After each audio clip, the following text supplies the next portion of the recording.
नमस्कार दोस्तों। Unacademy learning platform पर आपका स्वागत है। जैसा कि आप जानते हैं कि अनअकैडमी इंडिया का लार्जेस्ट लर्निंग प्लेटफॉर्म है और इससे जुड़कर आप किसी भी परीक्षा की तैयारी कर सकते हैं। यदि आप इसे जुड़ते हैं तो आपको daily live classes, live test and quizzes, structured courses, unlimited access का लाभ प्राप्त होगा। अनअकैडमी पर देश के टॉप एजुकेटर्स जुड़े हुए हैं, जिसमें सुदर्शन गुर्जर, मुंडल पटेल, प्रकाश कुमार, मुदित गुप्ता, रोमन सैनी, आयुष सांघी, अमन शर्मा, दीपांशु सिंह, आशीष मलिक, इनके अलावा और भी बहुत सारे एजुकेटर्स जुड़े हैं। यदि आप अनअकैडमी से जुड़ते हैं तो इन तमाम टॉप एजुकेटर्स के नॉलेज और एक्सपीरियंस का लाभ लेकर आप अपने यूपीएससी सीएससी का जो आपने ड्रीम बनाया है उसे आप अचीव कर सकेंगे। I am NP Shukla, chairman Apeksha IAS from Prayagraj. I am guiding civil aspirants for the last 17 years for polity and constitution for prelims and mains examination. I also guide civil aspirant for international relation. I also conduct classes for interview for civil aspirant. Teaching and reading is my passion, my hobby.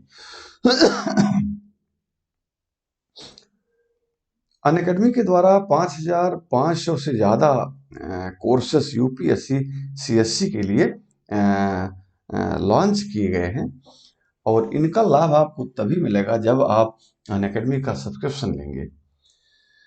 Unacademy का subscription यदि आप लेते हैं तो आपको polity, governance, IR, geography, science and technology, NCERT summary, history, optional courses, environment and ecology, art and culture, current affairs, Indian economy, practice and strategy, answer writing courses, ये तमाम courses के लाभ आपको प्राप्त होंगे। अनअकैडमी से जुड़ने से पहले आपको अनअकैडमी इन सारे जो फैसिलिटी अनअकैडमी द्वारा प्रोवाइड की गई है ये आपको तभी मिल पाएगी जब आप सबसे पहले अनअकैडमी के ऐप को डाउनलोड करेंगे जो गूगल के प्ले स्टोर पर उपलब्ध है। अनअकैडमी के द्वारा दो तरह के कोर्सेस उपलब्ध कराए गए हैं। इसके तहत एक अनअकैडमी प्लस है और दूसरा अनअकैडमी आइकॉनिक है। यदि आप अनअकैडमी प्लस के तहत अनअकैडमी को ज्वाइन करते हैं तो इसकी 6 मंथ की फीस 40,500 रुपये है, 1 साल की फीस 49,500 रुपये है, 2 साल की फीस 72,000 रुपये है, 3 साल की फीस 90,000 रुपये है। लेकिन यदि आप मेरे कोड NPS 10 का यूज करते हैं, उसके तहत अनअकैडमी को ज्वाइन करते हैं तो इस फीस में आपको 10% का डिस्काउंट मिल जाएगा। इसी प्रकार यदि आप अनअकैडमी आइकॉनिक कोर्स से जुड़ते हैं तो इसमें सुविधाएं और बढ़ जाती हैं। इसमें पर्सनली मेंटर्स की सुविधा आपको मिल जाती है जो पर्सनली आपको गाइड करता है और इसमें 1 साल की फीस 74,500 रुपये है, 2 साल की फीस 1,15,750 रुपये है, 3 साल की फीस 1,53,750 रुपये है। लेकिन यदि आप मेरे कोड NPS 10 का यूज करते हैं तो इस फीस में भी आपको 10% का डिस्काउंट मिल जाएगा। जैसे मान लीजिए कि आप 2 साल का कोर्स लेते हैं जिसकी फीस जो है 1,15,750 रुपये है और आप मेरे कोड NPS 10 के तहत इस प्रोग्राम से जुड़ते हैं तो ये फीस आपकी घटकर 1,04,175 रुपये हो जाएगी। अनअकैडमी जो है अपने नए सेशन के लिए तमाम कोर्सेस लेके आई है जिसमें 6th month batches courses for UPSC CSC का है। इसमें 1 साल का कंप्लीट बैच कोर्स है जो 2022 को टारगेट करके लॉन्च किया गया है। इसी प्रकार 2 साल का जीएस बैच का एक कोर्स यूपीएससी सीएससी 2023 को लेके लॉन्च किया गया है। एक एनसीईआरटी बैच प्रीलिम्स एग्जाम के लिए यूपीएससी सीएससी के लिए अनअकैडमी के द्वारा लॉन्च किया गया है। यदि आप अनअकैडमी के तहत अनअकैडमी प्लस ऑप्शनल के लिए और अनअकैडमी के आइकॉनिक यूपीएससी सीएससी जीएस के लिए सम्मिलित मतलब बैच लेना चाहते हैं, सम्मिलित प्रोग्राम लेना चाहते हैं, तो इसकी 1 साल की फीस 88,750 रुपये है। 2 साल की फीस 1,31,510 रुपये है और 3 साल की फीस 1,67,220 रुपये है। यदि आप अनअकैडमी प्लस के तहत ऑप्शनल और जीएस सम्मिलित रूप से लेना चाहते हैं तो इसकी 1 साल की फीस वो 70,103 रुपये है। 2 साल की फीस 99,680 रुपये है और 3 साल की फीस 1,21,200 रुपये है।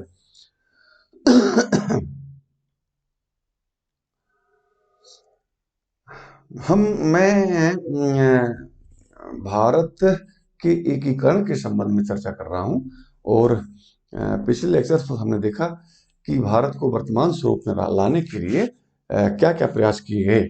उसमें देशी रियासतों का एकीकरण किया गया, फिर यूरोपीय उपनिवेशों का एकीकरण किया गया। आज हम चर्चा करेंगे कि कुछ अन्य क्षेत्रों का भारत में विलय कैसे किया गया। यहाँ कुछ अन्य क्षेत्रों से तात्पर्य है कि वर्तमान भारत के राज्य क्षेत्र में कुछ ऐसे क्षेत्रों का भी समावेश है, कुछ ऐसे क्षेत्र भी हैं जो सीधे तौर पर भारत से नहीं जुड़े हुए थे। ऐसे क्षेत्रों को भारत सरकार ने धीरे धीरे अर्जित किया और भारतीय राज क्षेत्र का हिस्सा बनाया।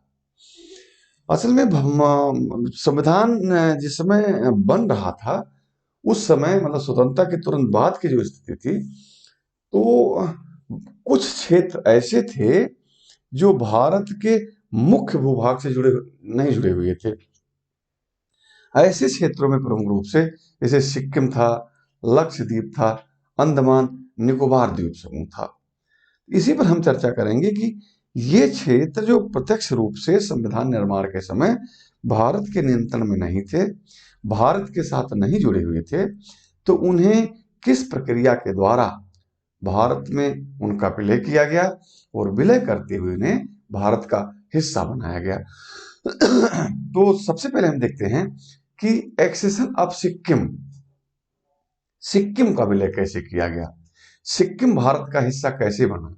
और जैसा कि आप जानते हैं सिक्किम जो है वो भारतीय संघ का अकेला राज्य है जिसको बड़े नाटकीय तरीके से भारत का हिस्सा बनाया गया।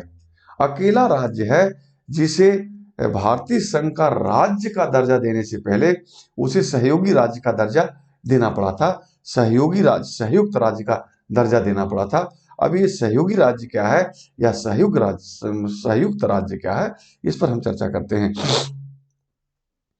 सिक्किम का भारत में विलय काफी अलग तरीके से हुआ तथा इसने भारतीय राज व्यवस्था को काफी हद तक प्रभावित किया।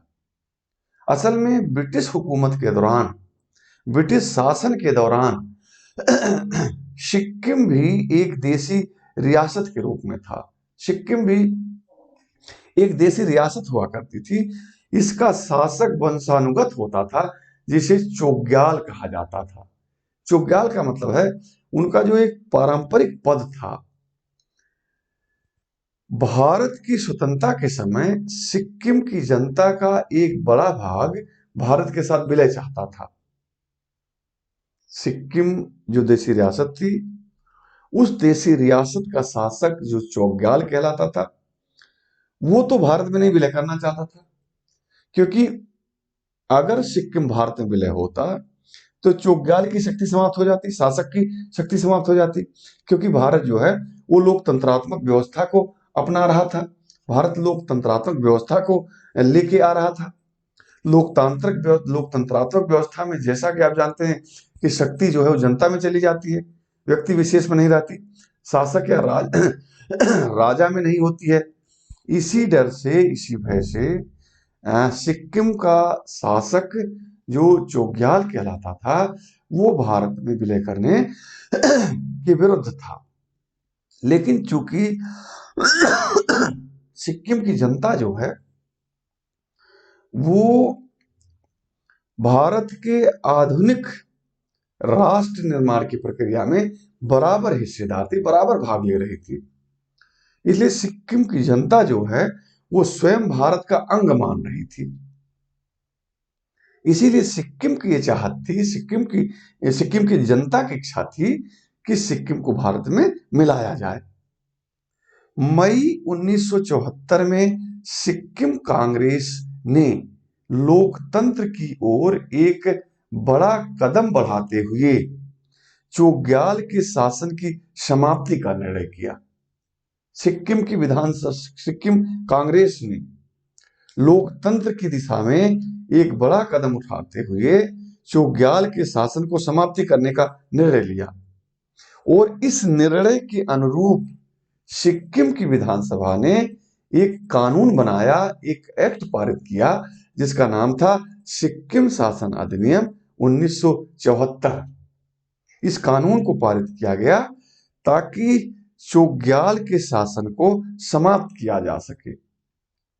मतलब राजतंत्र जैसी जो व्यवस्था थी उसे समाप्त करने के लिए सिक्किम की विधानसभा ने सिक्किम शासन अधिनियम 1974 पारित किया तथा सिक्किम के शासक पर दबाव डाला गया कि वह इस अधिनियम को स्वीकृति प्रदान करे।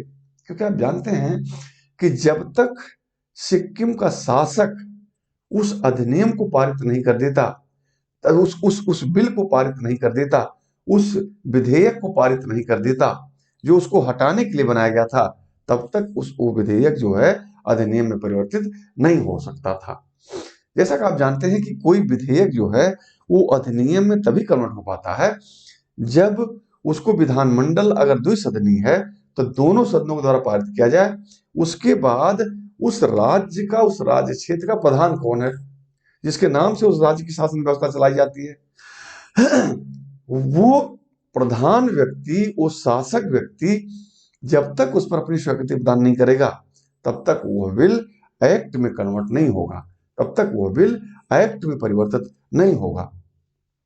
इसीलिए चूंकि सिक्किम विधानसभा जो वहां का लेजिस्लेचर था उसने पहल करते हुए कि सिक्किम के शासक के प्रावधान को खत्म किया जाए, सिक्किम के शासक की शक्ति को सीमित किया जाए, इसके लिए एक बिल लाया गया सिक्किम विधानसभा ने उसे पारित किया।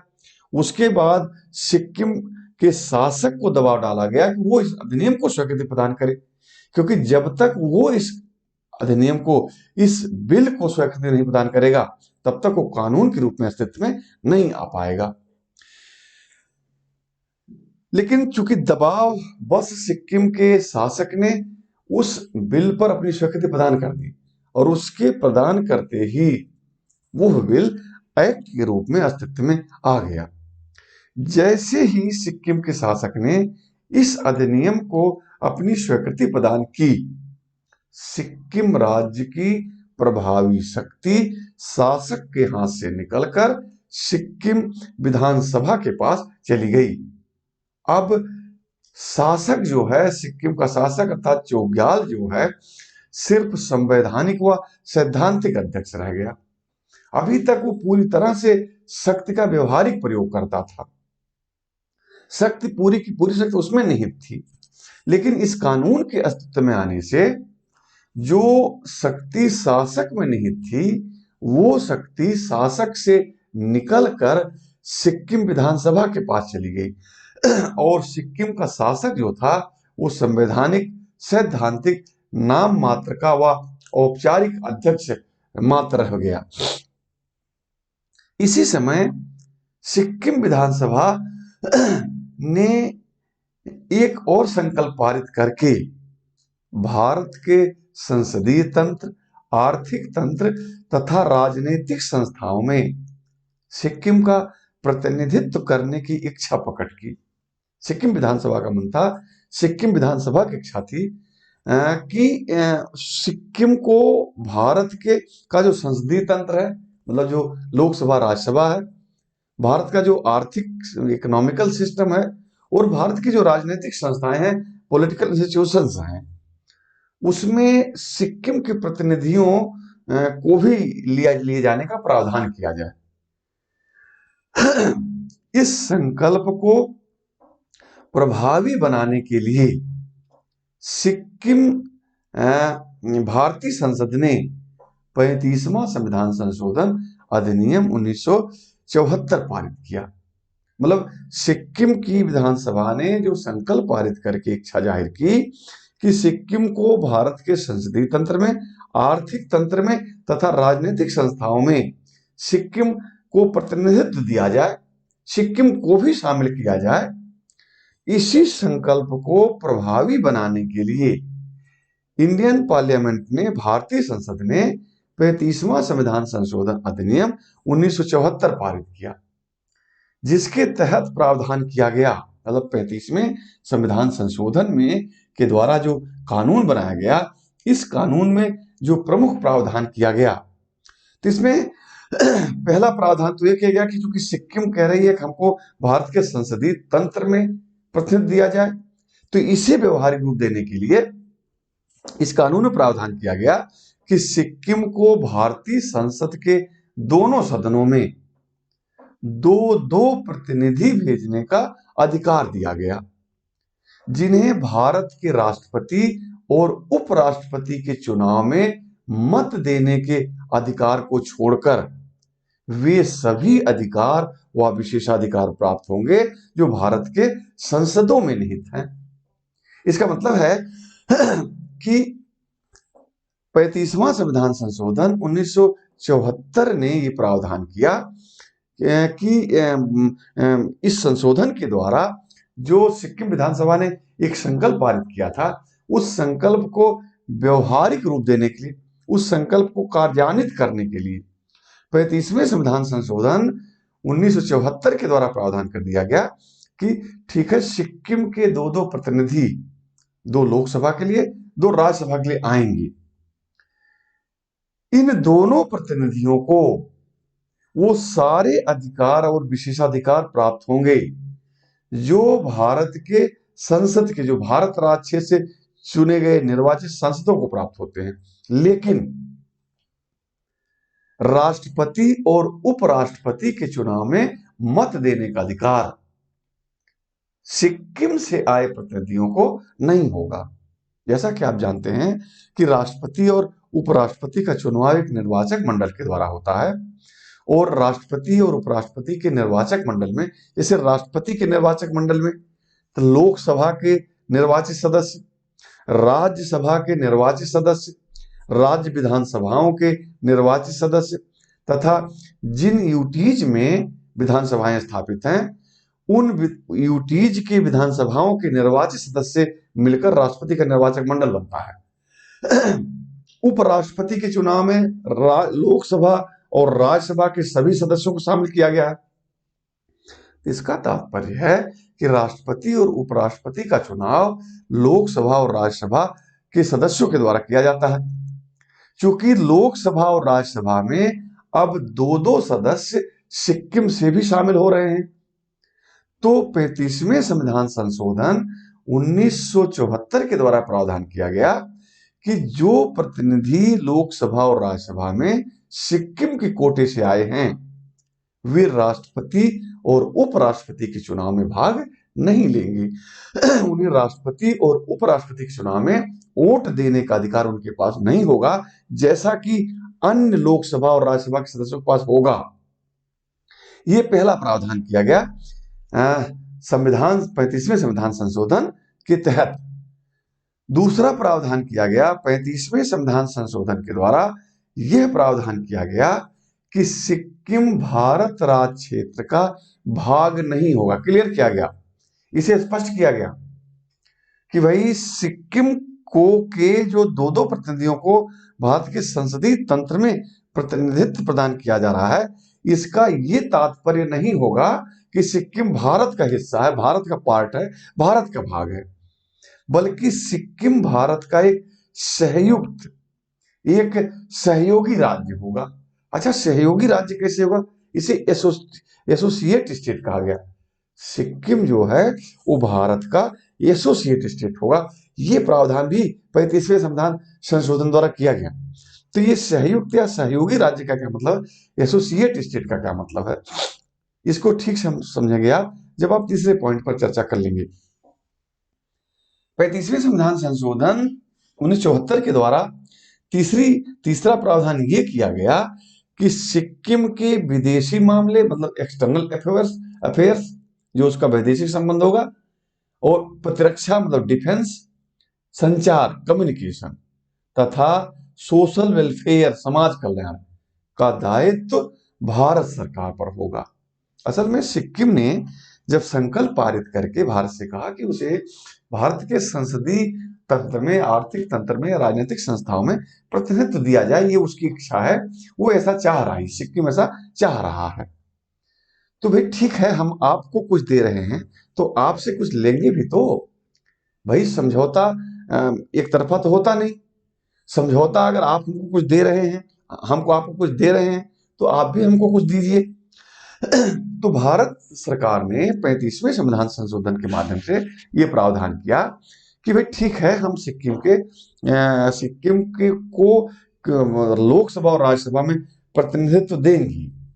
हम उसके दो दो सदस्यों को शामिल करेंगे लोकसभा और राज्यसभा में, लेकिन इसके बदले सिक्किम को हमको देना होगा सिक्किम के संबंध में जो एक्सटर्नल अफेयर्स मामले हैं, जो वैदेशिक मामले हैं, जो उसका प्रतिरक्षा का मामला है, जो संचार का मामला है, जो समाज कल्याण का मामला है, इन मामलों को भारत सरकार हैंडल करेगी, इन मामलों को भारत सरकार टैकल करेगी सिक्किम के संदर्भ में। तो सहयोग या संयुक्त का मतलब हो गया कि आप हमको कुछ दीजिए, हम आपको भी कुछ दें, और एक दूसरे के सहयोग से हम काम करें, हम अपने काम को आगे बढ़ाएं। तो 35वें संविधान संशोधन के द्वारा यही प्रावधान किया गया, और इसी व्यवस्था को कहा गया कि आरंभ में सिक्किम जो है वो भारत का सहयोगी राज्य था। उसने क्या सहयोग किया कि उसने अपने संदर्भ में external affairs, defence, communication and social welfare का दायित्व भारत को सौंपा कि भाई आप देखिए इस पर। भारत ने कहा कि इसके बदले हम आपको दे रहे हैं, हम आपको सहयोग कर रहे हैं कि हम आपको अपने संसदीय तंत्र में मतलब लोकसभा और राज्यसभा में दो दो आपके प्रतिनिधियों को शामिल कर रहे हैं, जैसे कि इच्छा आपने एक संकल्प पारित करके जताई थी।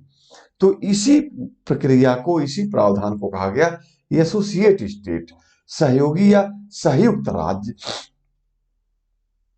सिक्किम के लोगों को अधिकार होगा कि वो भारत की उच्च शिक्षा संस्थाओं, राजनीतिक संस्थाओं तथा अखिल भारतीय सेवाओं में भी शामिल हो सकें। मतलब 35वें संविधान संशोधन 1974 के द्वारा भारत की तरफ से सिक्किम के साथ ये भी कोऑपरेशन किया गया, उन्हें ये भी सहयोग प्रदान किया गया कि सिक्किम की जनता जो है, यदि भारत में जो उच्च शिक्षा संस्थाएं हैं उसमें शिक्षा ग्रहण करना चाहती है तो वो उसमें शिक्षा ग्रहण कर सकती है। राजनीतिक संस्थाओं में अगर वो शामिल होना चाह रही है उसमें शामिल हो सकती है। अखिल भारतीय सेवाएं, ऑल इंडियन सर्विसेज में अगर वो शामिल होना चाह रही है तो वो शामिल हो सकेंगे। तो ये एक बड़ी सुविधा दी गई 35वें संविधान संशोधन के माध्यम से सिक्किम को, कि मतलब सिक्किम के लोग भारत के हायर एजुकेशन में, पॉलिटिकल इंस्टीट्यूशन में और ऑल इंडिया सर्विसेज में उन्हें शामिल होने का मतलब प्रावधान किया गया 35वें संविधान संशोधन 1974 के द्वारा। 35वें संविधान संशोधन 1974 के द्वारा इस बात का भी प्रावधान किया गया कि सिक्किम सरकार के पास उन सभी विषयों के लिए अवशिष्ट शक्तियां होगी जिनका प्रावधान भारतीय संविधान की 7वीं अनुसूची में नहीं किया गया है। इसका मतलब है कि जिन विषयों को 7वीं अनुसूची के मतलब संघ सूची में, राज्य सूची में और समवर्ती सूची में गिनाया गया है, जिनका उल्लेख किया गया है, जो संघ सूची में विषय हैं उन पर तो अनंत शक्ति केंद्र की है, राज्य की है। लेकिन जो विषय राज सूची और समवर्ती सूची में है, क्योंकि राज्य सूची और समवर्ती सूची में दिए गए विषयों पर कानून बनाने की शक्ति किसको, राज्यों के पास है सामान्यतः जनरली। तो इन दोनों सूचियों में जो विषय दिए गए हैं उन पर तो मतलब अधिकार करने का या उनका दायित्व जो है वो सिक्किम के पास होगा। अवशिष्ट शक्तियां जो इसमें नहीं दी गई हैं उन पर भी दायित्व जो है वो सिक्किम का ही होगा। जबकि आप जानते हैं कि अवशिष्ट शक्तियां, रेडिजरी पावर सामान्यतः भारत में केंद्र सरकार को दी गई है। अवशिष्ट शक्तियां मतलब वो शक्तियां जिनका उल्लेख संघ सूची, राज्य सूची या समवर्ती सूची में नहीं किया गया है। ऐसे अगर विषय बाद में प्रकाश में आते हैं तो ये कहा गया कि इन शक्तियों पर, इन विषयों पर मतलब अधिकार जो होगा वो केंद्र सरकार का होगा। लेकिन 35वें संविधान संशोधन 1975 के द्वारा प्रावधान किया गया कि सिक्किम के संदर्भ में ये बात लागू नहीं होगी।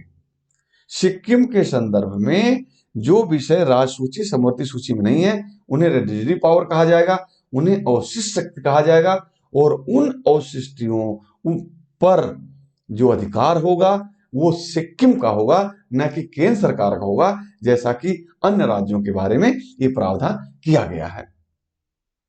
अच्छा, जिस समय भारतीय संसद 35वां संविधान संशोधन अधिनियम पारित करने की प्रक्रिया में थी, मतलब 35वां संविधान संशोधन जब पारित किया जा रहा था, जिस संशोधन के द्वारा ये उपरोक्त प्रावधान किए गए थे, तो उसी समय सिक्किम के शासक ने इसका विरोध किया। विरोध ही नहीं किया बल्कि उसने अंतरराष्ट्रीय संस्थाओं से आग्रह किया कि वो भारत की इस कार्यवाही का विरोध करें, इसमें हस्तक्षेप करें, ताकि भारत जो है 35वें संविधान संशोधन द्वारा उपरोक्त प्रावधानों को न लागू कर पाए। क्योंकि सिक्किम के शासक को यह पता था कि अगर 35वें संविधान संशोधन की जो रूपरेखा है, उसका जो ड्राफ्ट है, उसका जो प्रारूप है, अगर उसको मतलब एक्ट के रूप में बना लिया गया संविधान में संशोधन करके, तो उसकी शक्तियां लगभग समाप्त सी हो जाएंगी। और जो स्वतंत्र रहना चाहता था, स्वतंत्र शासक के रूप में सिक्किम का प्रशासन करना चाहता था, उसके ये मंसूबे पूरे नहीं हो पाएंगे। इसीलिए उसने 35वें संविधान संशोधन का विरोध करते हुए अंतरराष्ट्रीय संस्थाओं से आग्रह किया कि भारत की इस कार्यवाही का विरोध करें, विरोध ही नहीं बल्कि उसमें हस्तक्षेप करें, उसे रोकने की कोशिश करें। क्योंकि सिक्किम की जनता वो पूरा मन बना चुकी थी भारत में शामिल होने के लिए और इस कार्यवाही से बहुत खुश थी। लेकिन जब सिक्किम के शासक ने, चोग्याल ने अंतरराष्ट्रीय संस्थाओं से आग्रह किया कि इस प्रक्रिया को रुकवाया जाए, उसने इसका विरोध किया, उसने हस्तक्षेप करने का आग्रह किया, तो इससे सिक्किम की जनता अत्यंत नाराज हो गई, जिसके परिणाम स्वरूप सिक्किम की जनता की भावनाओं को समझते हुए, सिक्किम की जनता की भावनाओं को महत्व प्रदान करते हुए सिक्किम विधानसभा ने 10 अप्रैल 1975 को एक संकल्प पारित करके चोग्याल की संस्था को पूर्णतया समाप्त कर दिया। कहने का मतलब है कि रहेगा बांस न बचेगी बांसुरी। सिक्किम का शासक जो है इस बात में व्यवधान बन रहा है कि सिक्किम को भारत के संसदीय तंत्र में, आर्थिक तंत्र में, संसदीय संस्थाओं में, उच्च शिक्षण संस्थाओं में, अखिल भारतीय सेवाओं में शामिल न किया जाए। क्योंकि यही प्रावधान किया जा रहा था, यही सुविधा प्रदान की जा रही थी 35वें संविधान संशोधन के द्वारा सिक्किम के लिए। वो इसका विरोध करने का आग्रह कर रहा अंतरराष्ट्रीय संस्थाओं से।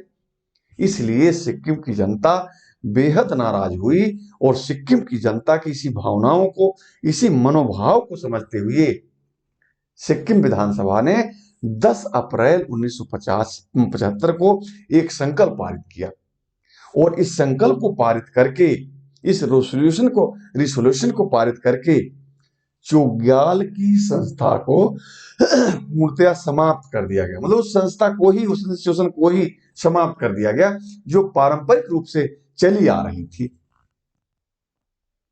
तथा सिक्किम को भारत की कॉन्स्टिट्यूएंट यूनिट बनाने की प्रतिबद्धता दर्शाई।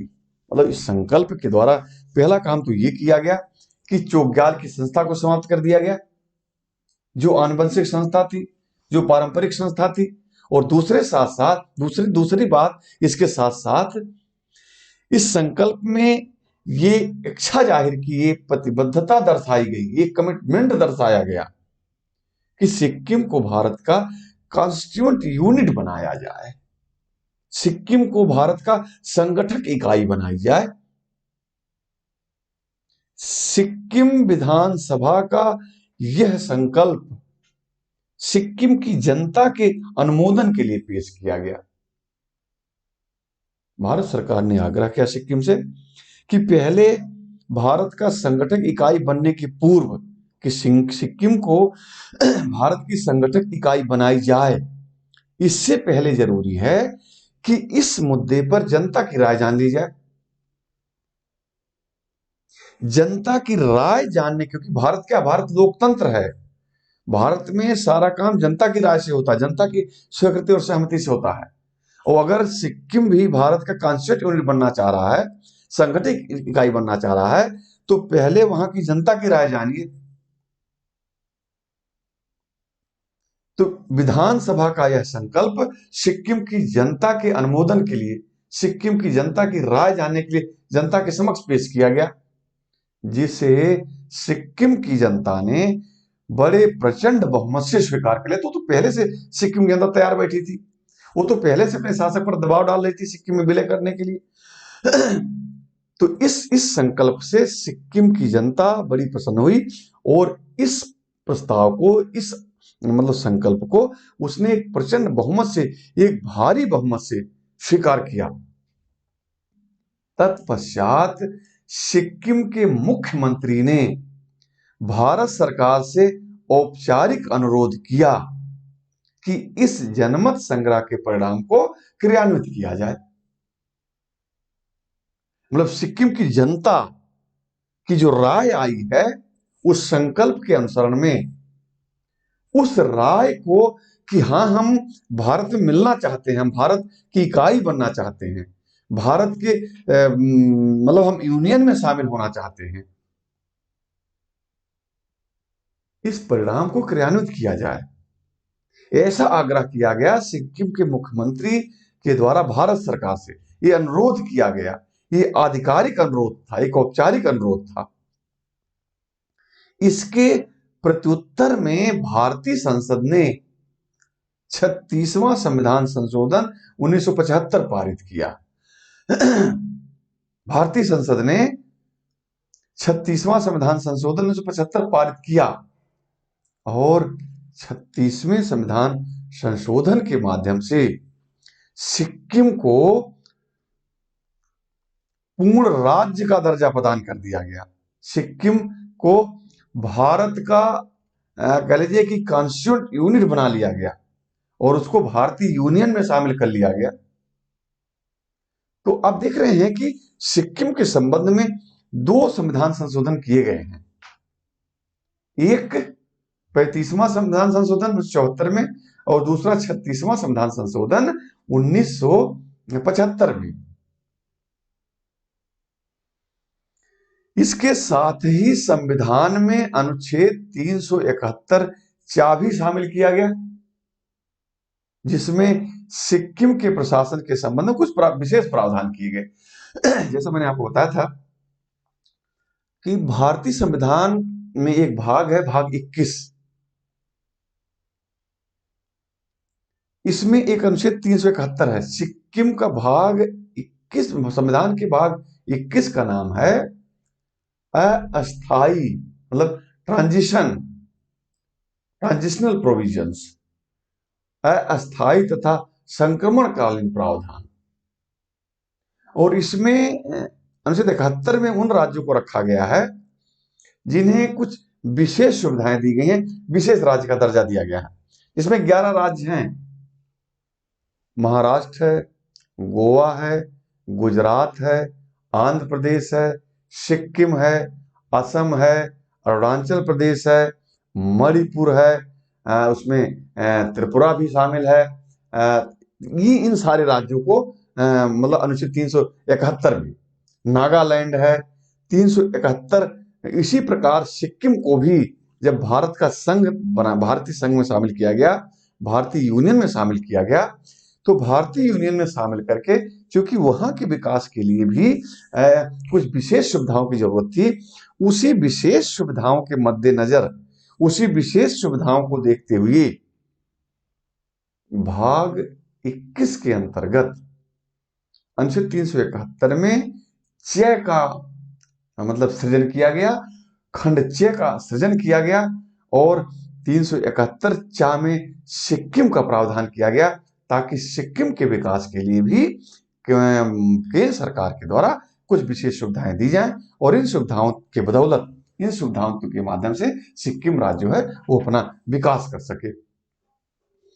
अब यह एक चीज और स्पष्ट करना जरूरी है कि जैसा कि आप जानते हैं कि अनुच्छेद 2 और 3 में कहा गया है, 2 में कहा गया है कि नए राज्यों का भारतीय संघ में प्रवेश, नया राज्य था भारतीय संघ में प्रवेश हो ही रहा है। और सवाल उठता है कि सिक्किम को भारतीय संघ में प्रवेश, भारतीय संघ में शामिल किया गया किस अनुच्छेद के तहत, किस अनुच्छेद से शक्ति लेते हुए? तो भारतीय संविधान के अनुच्छेद 2 के तहत सिक्किम को भारतीय संघ में शामिल किया गया। क्योंकि अनुच्छेद 2 में कहा गया है कि भारत की संसद को यह पावर है कि वो ऐसे शर्तों तथा ऐसे निर्बंधनों के साथ, ऐसे रिस्ट्रिक्शंस एंड ऐसे कंडीशंस के साथ जिसे वो उचित समझें, नए राज्यों को भारतीय संघ में प्रवेश या नए राज्यों को स्थापित कर सकते हैं। यहां पहली शक्ति से तात्पर्य है, मतलब नए राज्यों के संघ में प्रवेश करने की शक्ति से तात्पर्य है कि वे राज्य जो पहले से राज्य के रूप में स्थापित तो हैं लेकिन भारतीय संघ में प्रविष्ट नहीं है, भारतीय संघ में उन्हें शामिल नहीं किया गया है। और दूसरी शक्ति से, संसद की दूसरी शक्ति से तात्पर्य है कि वे राज्य जो अभी राज्य के रूप में स्थापित ही नहीं है, तो उन्हें भी उन राज्य को, संसद को राज्य के रूप में स्थापित करने की शक्ति होगी। क्योंकि सिक्किम राज्य के रूप में स्थापित है, सिक्किम को भारतीय संघ में प्रवेश दिया जाना है, तो ऐसे राज्य जो राज्य के रूप में पहले से स्थापित हैं उन्हें आर्टिकल 2 के तहत, अनुच्छेद 2 के तहत भारतीय संघ में मिलाया जाता है। लेकिन मजेदार बात यह है कि यह कहा गया है, वहीं आप अगर आर्टिकल 4 का अध्ययन करें, आर्टिकल 4 का अध्ययन करें, अनुच्छेद 4 का अध्ययन करें, तो अनुच्छेद 4 में इस बात का उल्लेख किया गया है कि अनुच्छेद 2 और अनुच्छेद 3 में अपनाई गई प्रक्रिया को संविधान संशोधन नहीं माना जाएगा। अनुच्छेद 2 की तो बात आपने समझा। अनुच्छेद 2 में कहा गया है कि जो राज्य के रूप में स्थापित हैं उन्हें अनुच्छेद 2 के तहत भारतीय संघ में लाया जाएगा। दूसरी बात अनुच्छेद 2 में कही गई है कि ऐसे राज्य जो राज्य के रूप में स्थापित नहीं है, तो संसद को पावर देता है अनुच्छेद 2 कि उन्हें पहले राज्य के रूप में स्थापित करें, फिर उसको भारतीय संघ में शामिल करें। अनुच्छेद 3 में कहा गया है कि संसद को यह पावर है कि प्रशासन की सुविधा की दृष्टि से किसी राज्य के उसके कुछ हिस्से को से अलग करके या दो से अधिक राज्यों के कुछ हिस्से को आपस में मिला करके एक नए राज्य का निर्माण कर सकती है। पहली पावर अनुच्छेद 3 के तहत संसद को। दूसरी पावर, संसद को यह पावर है कि वो किसी राज्य के क्षेत्र को घटा सकती है, किसी राज्य के क्षेत्र को बढ़ा सकती है, किसी राज्य की सीमा में परिवर्तन कर सकती है। तो ये सारी पावर संसद को दी गई है और ये सारी पावर इस बात की तरफ संकेत करती है कि राज्यों की स्थिति केंद्र की तुलना में कमजोर है, क्योंकि राज्यों का तो एग्जिस्टेंस ही केंद्र पर निर्भर है, राज्यों का अस्तित्व ही केंद्र पर निर्भर है कि संसद चाहे तो प्रशासनिक सुविधा की दृष्टि से किसी राज्य को बांट दे, संसद ने किया। उत्तर प्रदेश से जब उत्तराखंड को अलग किया गया, इसका मतलब है कि ये उत्तराखंड का, उत्तर प्रदेश का विनाश था। भाई उत्तर प्रदेश के कुछ हिस्से को उससे अलग कर दिया जाना, इसे क्या आप कहेंगे?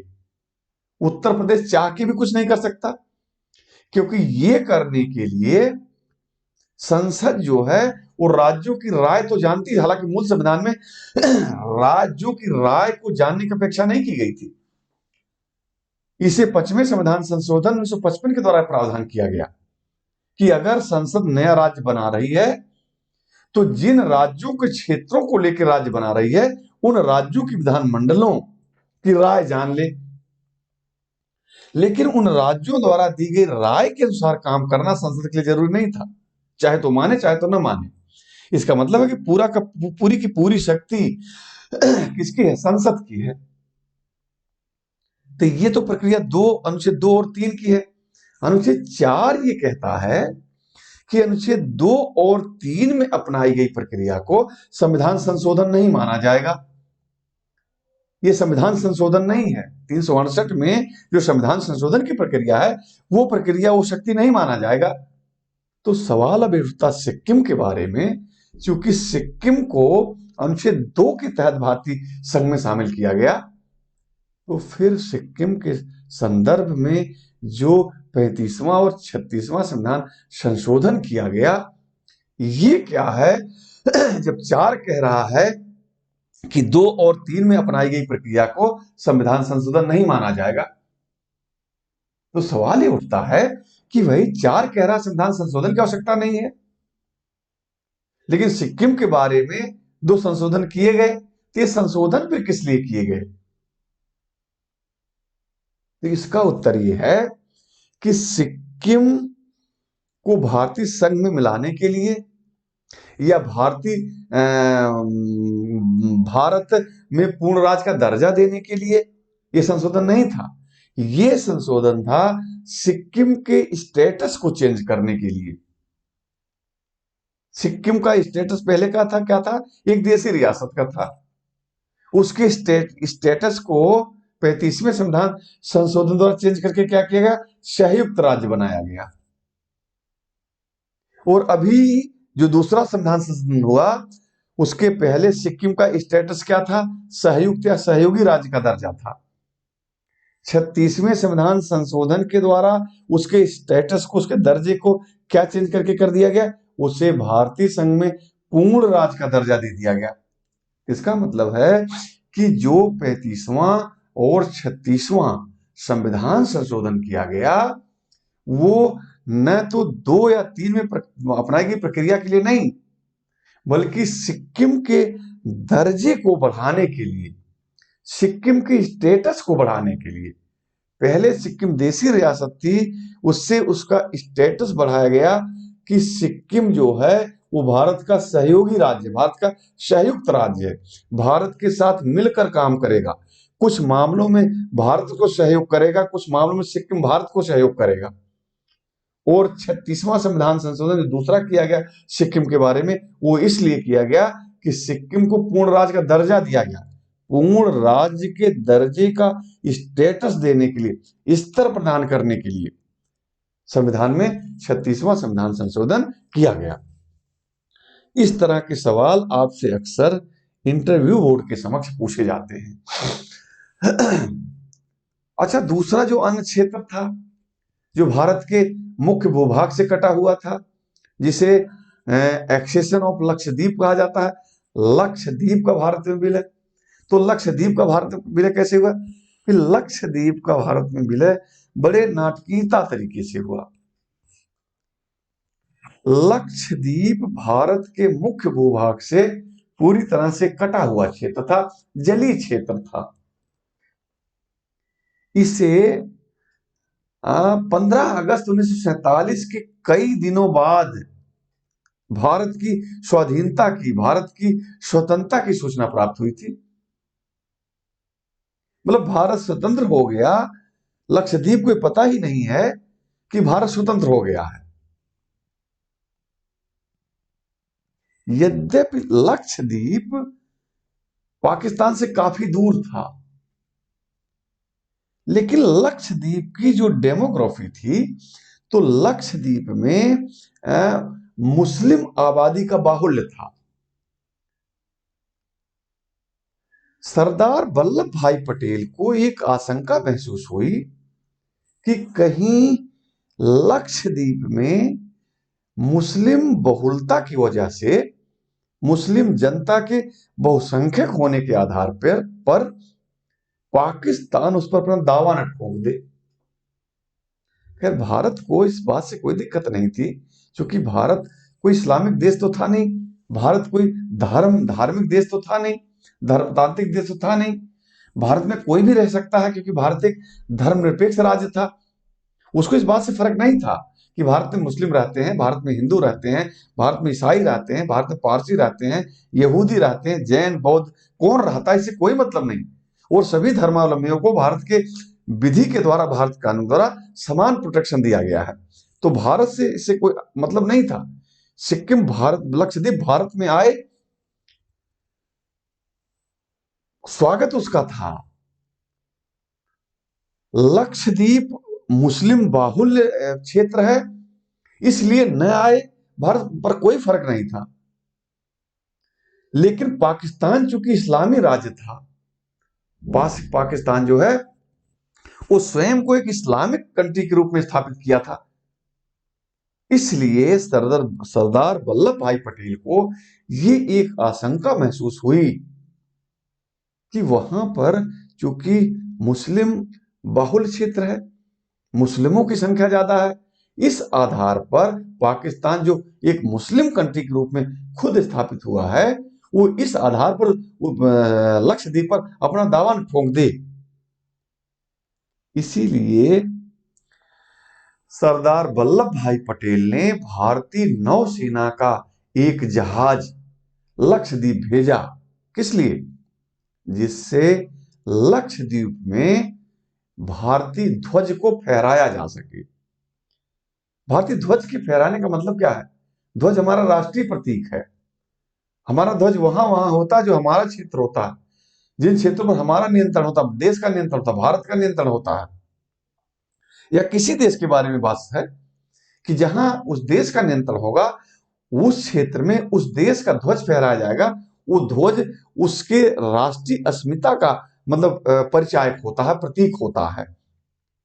तो इसीलिए सरदार वल्लभ भाई पटेल ने कोई आशंका हुई, ये एक डाउट हुआ कि चूंकि सिक्किम लक्षद्वीप में जो जनसंख्या है, जो आबादी है, वो मुस्लिम बाहुल्य है, और इस आधार पर चूंकि पाकिस्तान एक मुस्लिम राज्य बन रहा है, वो इस आधार पर सिक्किम पर अपना क्लेम न कर दे कि हमारा क्षेत्र होना चाहिए वो, क्योंकि वहां मुस्लिम बहुसंख्यक लोग रहते हैं। इसके पहले कि पाकिस्तान ऐसा कुछ सोच सके या ऐसा दावा कर सके, उसके पहले उस पर मतलब कह लीजिए कि भारत का नियंत्रण हो जाए। और इसीलिए भारतीय नौसेना का एक जहाज लक्षद्वीप भेजा गया और वहां पर इंडियन फ्लैग को, भारतीय ध्वज को फहराया गया। हालांकि कुछ घंटे पश्चात जो आशंका थी सरदार वल्लभ भाई पटेल की, वो फलीभूत होते हुए भी दिखी। कुछ घंटे पश्चात पाकिस्तान के कुछ जहाज भी वहां देखे गए, आए, लेकिन उन्होंने देखा कि इंडियन फ्लैग जो है वो लहरा रहा है, वो फहरा रहा है, फहर रहा है। उन्होंने बिना कोई विरोध किए वो लोग वापस चले गए। इसका मतलब अगर सरदार वल्लभ भाई पटेल अपने दूरदृष्टि का प्रयोग करके पहले वहां ये काम न कर लिया होता, तो शायद लक्षद्वीप पर वो पाकिस्तान का कब्जा होता, क्योंकि पाकिस्तान भी ये चाहा। लक्षद्वीप को इस तरह से भारतीय नियंत्रण में लेते हुए, भारतीय राज क्षेत्र का हिस्सा बनाते हुए, आरंभ में उसे मद्रास राज्य का हिस्सा बनाया गया था। मद्रास राज्य, अगर आप समझ पा रहे हो, क्योंकि मूल संविधान में, वो संविधान से 26 नवंबर 1949 को संविधान सभा के द्वारा पारित किया गया था, जिसमें बिना किसी परिवर्तन के वो संविधान था, बिना किसी संशोधन का संविधान था, उसे मूल संविधान कहा जाता है। तो मूल संविधान में तमिल, जो वर्तमान तमिलनाडु है, उसका नाम, तमिलनाडु राज्य का नाम मद्रास राज्य था। तो उसे मद्रास राज्य में बनाया गया, का हिस्सा बनाया गया लक्षद्वीप को।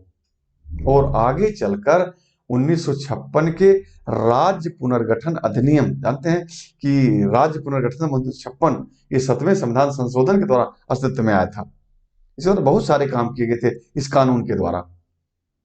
तो 1956 के राज्य पुनर्गठन अधिनियम के द्वारा इसे संघ राज्य क्षेत्र का दर्जा दिया गया। भारतीय राज्य क्षेत्र में प्रवेश देते हुए इसे जो स्टेटस दिया गया कि केंद्र शासित प्रदेश होगा, संघ शासित प्रदेश होगा।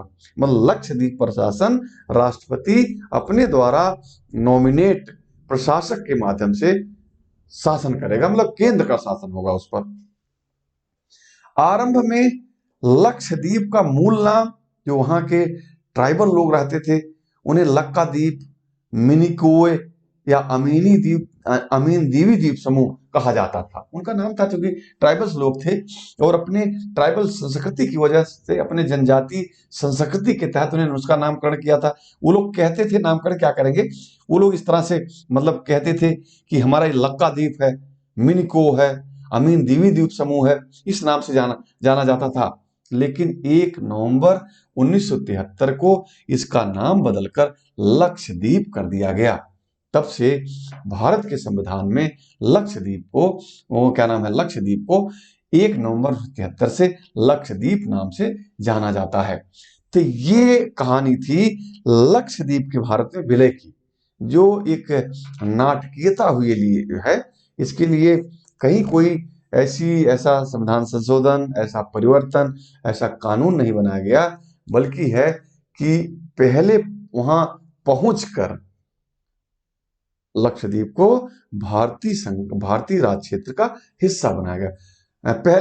पहले आओ पहले पाओ के सिद्धांत के आधार पर, फर्स्ट पास्ट पोस्ट सिस्टम के सिद्धांत पर उसे भारतीय राज्य क्षेत्र का दर्जा बनाया गया। इसी प्रकार का तीसरा जो क्षेत्र था, जिसे अंडमान निकोबार द्वीप समूह के नाम से जाना जाता है, तो accession of Andaman Nicobar island, Andaman Nicobar द्वीप समूह को कैसे भारत में लाया गया, तो अंडमान निकोबार द्वीप समूह भी भारतीय भूभाग की मुख्य धारा से प्रायः कटा हुआ था। ऐतिहासिक रूप से चोल शासक, अगर चोल काल को आप जान पा रहे हो, तो चोल शासक राजेंद्र प्रथम का जो टेन्योर था, जो अवधि 1014 से लेकर 1042 तक उनका शासन था। तो ऐतिहासिक रूप से चोल शासक राजेंद्र प्रथम द्वारा इन क्षेत्रों पर विजय प्राप्त करने के बाद से इस स्थान की संस्कृति पर भारत का कुछ प्रभाव दिखाई पड़ता था। यद्यपि यह प्रभाव बहुत सीमित था। आधुनिक काल में डेनमार्क ने 1755 ईस्वी में सबसे पहले अंडमान निकोबार द्वीप समूह पर कब्जा किया था। आप जानते हैं कि बहुत सारी यूरोपीय कंपनियां आई थी, उन्होंने अपने व्यावसायिक और वाणिज्यिक गतिविधियों के साथ साथ उन्होंने प्रशासनिक और राजनीतिक मतलब महत्वाकांक्षा भी बनाई और भारतीय क्षेत्रों पर कब्जा की। तो मैंने आपसे किया था कि कंपनियां किस ऑर्डर में आई थी। तो सबसे पहले पुर्तगाली लोग आए थे, पुर्तगाली के बाद कौन आए, डच लोग, डच के बाद अंग्रेज आए और अंग्रेजों के बाद कौन आया, डेन, यही डेनमार्क से, और डेन के बाद फ्रांसीसी आए। तो डेनमार्क से जो डेन आए थे, तो आधुनिक काल में यही डेनमार्क से आए लोगों ने 1755 ईस्वी में सबसे पहले अंडमान निकोबार द्वीप समूह पर कब्जा किया। लेकिन आगे चलकर कहा कि भाई देखो हम नहीं संभाल पाएंगे। उन्होंने चूंकि आए थे व्यापार करने के लिए और ये काम उन्हें भारी लगा, इसलिए आगे चलकर उन्होंने 1868 ईस्वी में डेनमार्क ने यह अधिकार, जो उनका राइट था अंडमान निकोबार द्वीप समूह पर, इसे उन्होंने परचेज कर दिया, बेच दिया। किसको, ब्रिटिश सरकार को। तब से यह क्षेत्र ब्रिटिश भारत का हिस्सा बन गया। अंग्रेजों ने इस क्षेत्र को भारतीय स्वाधीनता सेनानियों को भारत से दूर रखने के लिए सेलुलर जेल के रूप में इस्तेमाल किया था। हमारे स्वतंत्रता संघर्ष सेनानियों को हमारी स्वतंत्रता की मांग को लेकर जो आंदोलन होता था, इस आंदोलन को दबाने के लिए इन आंदोलनकारियों को, राष्ट्रवादियों को भारत से दूर रखने के लिए वहां पर एक सेलुलर जेल बनाई गई। उसी सेलुलर जेल के रूप में इसका इस्तेमाल किया गया, जिसे प्रायः काले पानी की सजा के नाम से जाना जाता था। द्वितीय विश्व युद्ध के दौरान जापान की मदद से आजाद हिंद फौज ने, आईएनए ने, जो सुभाष चंद्र बोस के निर्देशन में काम कर रही थी, कुछ समय के लिए इन क्षेत्रों पर कब्जा कर लिया था। किंतु द्वितीय विश्व युद्ध की समाप्ति के बाद अक्टूबर 1945 में पुनः ब्रिटिश सरकार ने इन क्षेत्रों पर अपना नियंत्रण स्थापित कर लिया। भारत की स्वतंत्रता के समय ब्रिटिश सरकार ने घोषणा की कि वे आंग्ल भारतीयों और आंग्ल बर्मियों के लिए इन क्षेत्रों पर एक स्वतंत्र राष्ट्र का निर्माण करना चाहते हैं। स्वतंत्रता के बाद भी अभी उनको संतोष नहीं था। ब्रितानियों को अभी भी वो चाहते थे कि भारत को न मिले, बल्कि वो चाहते थे कि वहां पर आंग्ल भारतीयों और आंग्ल बर्मियों के लिए एक अलग हम राष्ट्र का निर्माण करें, ये लोग यहां पर रहें। किंतु भारतीय जनता तथा भारतीय राष्ट्रवादियों के प्रबल और सशक्त दबाव के कारण उनकी यह इच्छा पूरी नहीं हो सकी। संविधान सभा ने आरंभ से ही अंडमान निकोबार को भारत का हिस्सा बनाने पर बल दिया। संविधान सभा का मानना था, संविधान सभा सदैव ये मानती रही कि अंडमान निकोबार द्वीप जो है वो भारत का हिस्सा बनाया जाए। और 26 नवंबर 1950 को लागू हुए संविधान में अंडमान निकोबार द्वीप समूह की विशेष स्थिति को देखते हुए इसे भाग घ राज्यों में रखा गया। मूल संविधान में राज्यों की जो कैटेगरी बनाई गई थी, भाग का के राज्य, भाग का में उन राज्यों को रखा गया था जो भारत शासन अधिनियम 1935 के तहत जो प्रांत कहे गए थे। भाग ख के राज्य जो बड़ी देशी रियासतें थी, जिनमें राज्य प्रमुख का, जिनके हेड को दर्जा दिया गया था, जिन्हें अपनी सेनाएं रखने का अधिकार दिया गया था, जिसमें हैदराबाद था, जम्मू कश्मीर था, जूनागढ़ था, त्रावणकोर था, इस टाइप की जो बिगड़ेल टाइप की देशी रियासतें थी। भाग ग में छोटी देशी रियासतों को रखा गया था, जिनकी अपनी कोई विशेष औकात नहीं थी, विशेष उनकी शक्ति नहीं थी, जिसे ब्रिटिश सरकार यूटीज के रूप में उन पर शासन किया था, उनको अपने अधीन रखा था। उन्हें भाग ग में रखा गया। भाग घ में का निर्माण इसलिए किया गया था, भाग घ का सृजन इसलिए किया गया था कि भारत सरकार कालांतर में संधि, समझौता या युद्ध के माध्यम से जिन क्षेत्रों को अर्जित करेगी उन्हें आरंभ में भाग घ के अंतर्गत रखेगी। तो चूंकि अंडमान निकोबार द्वीप समूह को लिया गया तो अंडमान निकोबार द्वीप समूह एक अर्जित क्षेत्र के रूप में आया, एक एक्वायर्ड एरिया के रूप में आया, तो उसे भाग घ के राज्यों में आरंभ में शामिल किया गया। आगे चलकर 1956 के राज्य पुनर्गठन अधिनियम में अंडमान निकोबार द्वीप समूह को भारतीय संघ राज्य क्षेत्र का दर्जा दिया गया, केंद्र शासित प्रदेश का दर्जा दिया गया। तो इस प्रकार राज्य पुनर्गठन अधिनियम 1956 के द्वारा अंडमान निकोबार द्वीप समूह को भारतीय राज्य क्षेत्र में संघ राज्य क्षेत्र के रूप में, केंद्रीय संघीय राज्य क्षेत्र के रूप में, मतलब उसे जो है भारतीय संघ में शामिल किया गया। तो ये इन प्रक्रियाओं से कुछ अन्य क्षेत्र जो भारत के मुख्य भूभाग से कटे हुए थे, जिसमें सिक्किम था, लक्षद्वीप था और अंडमान निकोबार द्वीप समूह था, तो इस प्रक्रिया को फॉलो करते हुए अलग अलग इन क्षेत्रों को अलग अलग प्रक्रिया का अनुसरण करते हुए भारतीय राज्य क्षेत्र का इन्हें हिस्सा बनाया गया।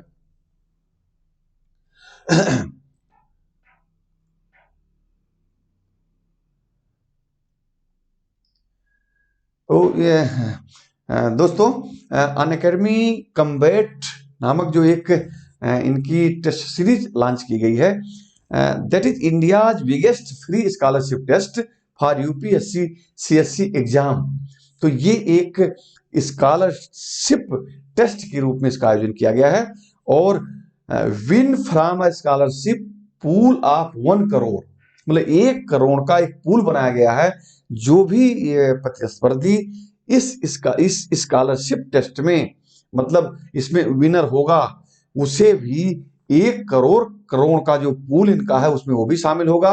1 करोड़ में से उसे भी, मतलब एक कह लीजिए कि विनर के रूप में एक धनराशि उसे प्रदान की जाएगी। Participate in every UPCSC combat and win scholarship. तो जो भी यूपीएससी सीएससी के कैंडिडेट हैं वो इसमें पार्टिसिपेट करें और इस स्कॉलरशिप को जीतने की कोशिश करें। इस मतलब यूपीएससी सीएससी कैंडिडेट का टेस्ट सीरीज का जो आयोजन किया गया है वो 28 फरवरी को किया गया है 2021, दिन में 11 बजे। आप इसमें शामिल हों, इस स्कॉलरशिप को जीतें और उसकी सुविधाओं को प्राप्त करें। Thank you so much. अब यदि आपको मेरा लेक्चर अच्छा लगा हो तो इसे सब्सक्राइब करें, लाइक करें, शेयर करें, ताकि इस तरह के लेक्चर आपको उपलब्ध होते रहें। और मैं इन लेक्चरों के माध्यम से आपका जो सिविल सर्विसेज में का एक ड्रीम है उसे आपको ये अचीव कराने में मदद कर सकें। Thank you so much, very very thanks.